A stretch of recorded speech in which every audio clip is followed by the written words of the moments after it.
Hello friends, എല്ലാവർക്കും സുഖമല്ലേ? അപ്പോൾ ഇന്ന് നമ്മുടെ ഇഡ്ഡലി കുട്ടുകത്തിൽ ചേമ്പും പിന്നെ മുട്ടയും കൂടെ നന്നായിട്ട് സ്റ്റീം ചെയ്തിട്ട് ഉണ്ടാക്കാൻ പറ്റുന്ന നല്ലൊരു അടിപൊളി റെസിപ്പിയാണ്. അപ്പോൾ നിങ്ങൾ ഇതുവരെ ഇങ്ങനെ സ്റ്റീം ചെയ്തിട്ട് ഉണ്ടാക്കിയിട്ടില്ലെങ്കിൽ ഉറപ്പായിട്ടും ഉണ്ടാക്കി നോക്കൂ. പൊളി ടേസ്റ്റാണ് കേട്ടോ.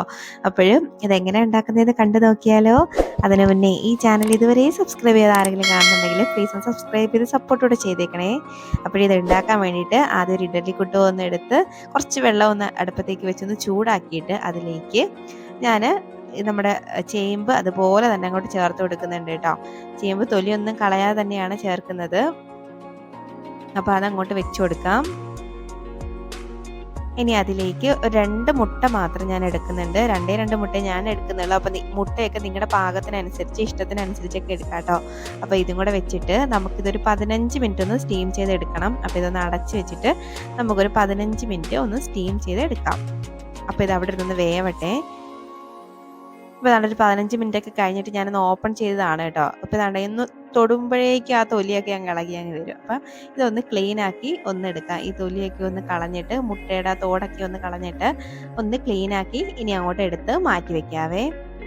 ഇപ്പോൾ ഞാൻ എല്ലാം ഒന്ന് ക്ലീൻ ആക്കി ഇതുപോലെ ഒന്ന് എടുത്തിട്ടുണ്ട്. അത്യാവശ്യം വലുതായിട്ടൊന്ന് അരിഞ്ഞും എടുത്തിട്ടുണ്ട്. ഒരുപാട് ചെറുതാക്കണ്ട, അത്യാവശ്യം വലുതായിട്ട് തന്നെയാണ് അരിഞ്ഞിരിക്കുന്നത്.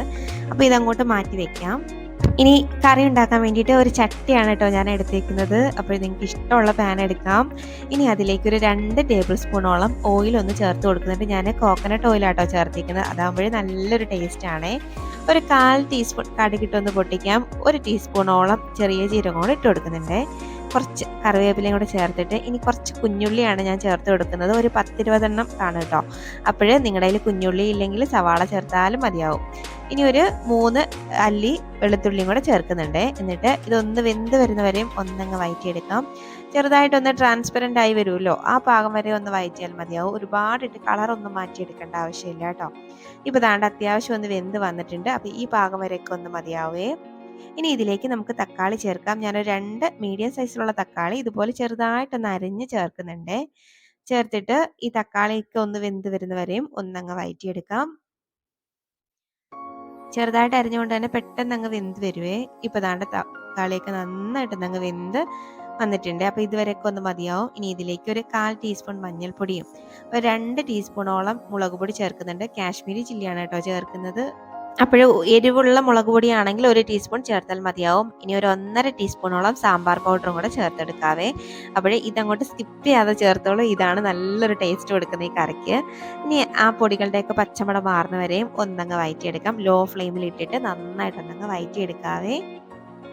ഇപ്പോൾ പൊടികളുടെ പച്ചമണമൊക്കെ ഒന്ന് മാറി ഒന്ന് സെറ്റായിട്ട് വന്നിട്ടുണ്ട്. ഇനി ഇതിലേക്ക് കുറച്ച് പുളിവെള്ളവും കൂടെ ഞാനൊന്ന് ചേർത്ത് കൊടുക്കുന്നുണ്ട്. അപ്പോൾ ഒരു ചെറിയ നെല്ലിക്ക സൈസ് വലുപ്പത്തിലുള്ള പുളി എടുത്തിട്ട് അതിൻ്റെ ഒരു നീരെടുത്തതാണ്. അതും കൂടെ ചേർത്തിട്ട് ജസ്റ്റ് ഒന്നങ്ങ് മിക്സ് ആക്കി എടുക്കാം. ഇപ്പോൾ ഞാനൊന്ന് മിക്സ് ആക്കി എടുത്തിട്ടുണ്ട്. അപ്പോൾ ഇനി ഇതിലേക്ക് നമ്മളിവിടെ വേവിച്ച് മാറ്റി വെച്ചിരിക്കുന്ന ചേമ്പുണ്ടല്ലോ, അതും കൂടെ അങ്ങോട്ട് ഇട്ട് കൊടുക്കാവേ. ഇട്ട് കൊടുത്തിട്ട് ജസ്റ്റ് ഒന്നങ്ങ് മിക്സ് ആക്കി എടുക്കാം. അപ്പം നിങ്ങൾ ഈ ചേമ്പ് വെച്ചിട്ട് ഇതുവരെ ഇങ്ങനത്തെ കറികളൊക്കെ ഉണ്ടാക്കിയിട്ടില്ലെങ്കിൽ ഉറപ്പായിട്ടൊന്ന് ട്രൈ ആക്കി നോക്കൂ. ഈ മീനും ഒന്നും ഇല്ലാത്ത സമയത്തൊക്കെ ഉണ്ടാക്കാൻ പറ്റിയ നല്ലൊരു കറിയാണ് കേട്ടോ. അപ്പോഴേ നല്ല ടേസ്റ്റുമാണ്. അപ്പോഴേ ഇതുപോലെ ഒന്ന് മിക്സ് ആക്കി എടുക്കാം. ഇനി ഇതിലേക്ക് ഞാൻ കുറച്ച് വെള്ളം കൂടെ ഒന്ന് ചേർത്ത് എടുക്കുന്നുണ്ട്. ഒരു 1.5 കപ്പോളം വെള്ളം ചേർത്ത് കൊടുക്കുന്നുണ്ട്.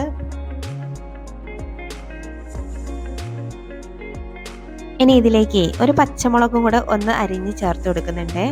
ഇനി ഇതിലേക്ക് ആവശ്യത്തിനുള്ള ഉപ്പും കൂടെ ഈ സമയം കൊണ്ട് ഇട്ട് കൊടുത്തിട്ട് ഇത് നന്നായിട്ട് ഒന്നങ്ങ് മിക്സ് ആക്കി എടുക്കാം.